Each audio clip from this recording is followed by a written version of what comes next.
Hey guys, I'm just coming back from the Remembrance Day ceremony. I want to show you something. Look at this. Look at this house. It's beautiful. It's so cool. And look at their vehicle. Like, what are these people? Like, what is that? It's cool. Anyway, look at this beautiful home. And look at this one. It's kind of funnier because it's got that thing going on up top. But look at the beautiful things we can build when we agree on certain things. So at the Remembrance Day ceremony, everybody's all doing their thing, and everybody's standing and being very respectful,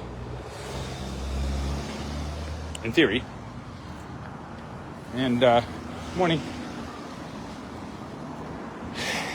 And they do the ceremony.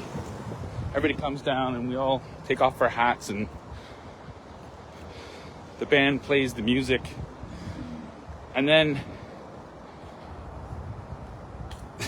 the speaker does this thing where he goes. So he introduces the fact that there's a priest there, because that's sort of like the founding story of Canada. It was Christians that made it so beautiful. I'm not trying to be a dick here either. I'm just pointing out what is true. You can hum and haw, and you can talk about it, and you can wrestle with it as much as you want, but that's true. Christians put order to things. Not because they were better or smarter or the right color or they were like superior. No, they just had a superior message that said that everybody has a soul and a value and a worth. And this is the part where the guy on stage has to acknowledge that we're on native land. Yeah. There was native people here before us. Before Christianity. But it didn't have any of this.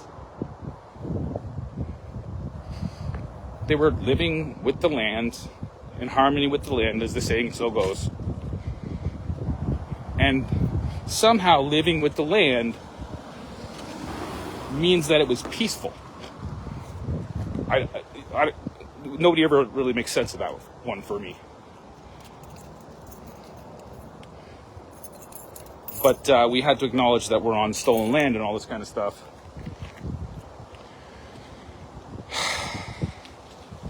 And it's good to have reconciliation with other people and other people's ideas, to respect other people's ideas and values and beliefs. But when you get to the point of such wild, uncontrolled moral relativism, which is the byproduct of the cultural Marxism that generated all this stuff, that forgets how it all happened, why it all happened, and it starts saying, oh no, this other thing is just... No. See, there's lots of stories of what people did in the past, but those are actions of people, and it took a long time for the actions of the Creator to trickle down and for society to become peaceful. It took a long time for everybody to enjoy the fruits of an idea that said that we are all born with a soul. Not a pagan version where it's like souls everywhere, it's in the birds and the trees and then Mother Gaia and all this kind of stuff. And like, oh, just, go back to Mother Gaia and we're all going to be free from the oppressive whatever freedom. We're going to be free from the oppressive freedom. Okay. Okay. And so the tanks are going by and people are clapping, and it's all very performative and just like empty and meaningless.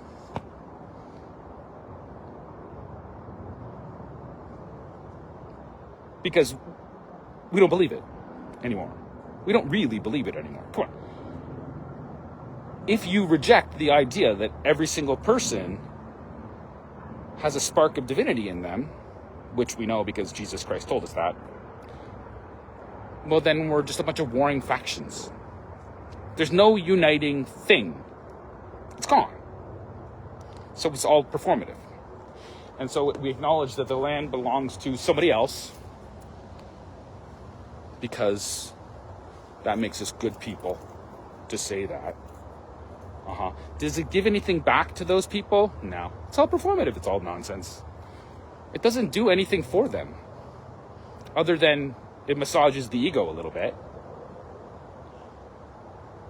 Is that what it's all about? The ego?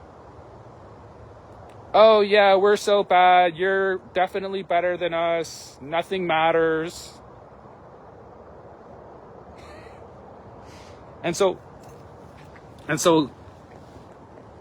he does In Flanders Fields, and I start crying because I'm like, these people, if you listen to the poem, have forgotten what those brave men and women died for. Just completely forgotten it. And it's evident by the fact that we have to say that all beliefs are equal, when they're not. They're not. All people are equal. All people have a soul. That is true. It's not the same thing as saying all beliefs are the same.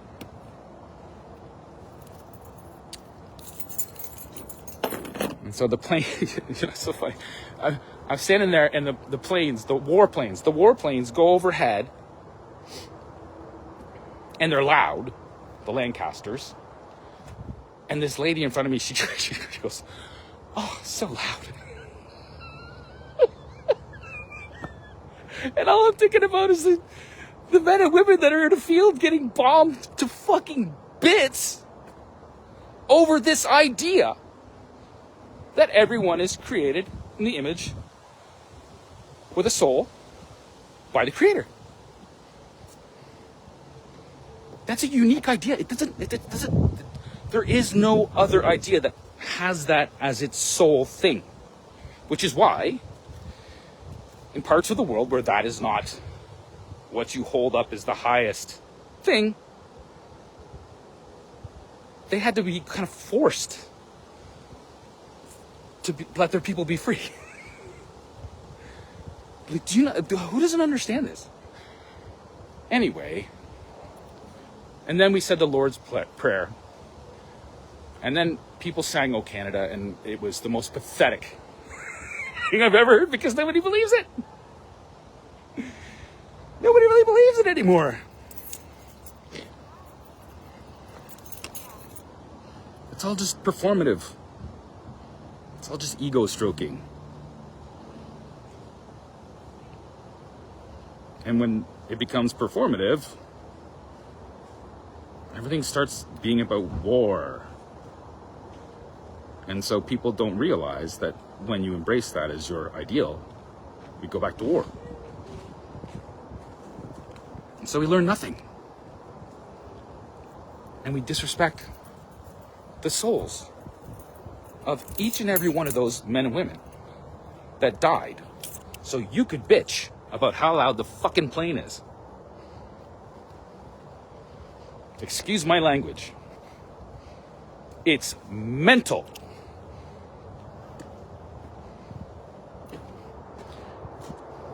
People would rather be brought to war than acknowledge that some ideas are better than others, especially the divine ones.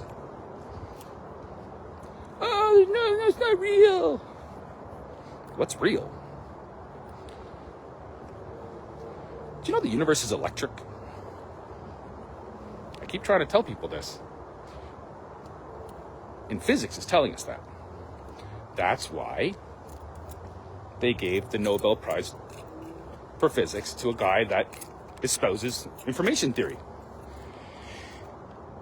And what does that mean? Somebody created it. And it was that same somebody who taught us what we needed to know to free people from tyrants and sophists and liars and stupidity. The stupidity that we embrace that when we think that we can be God. And we just throw it away because the plane's too loud. Performative nonsense. Look at all these beautiful homes. Look at this is such a beautiful area. Be a shame if an ideology burned it down. Start thinking. God bless.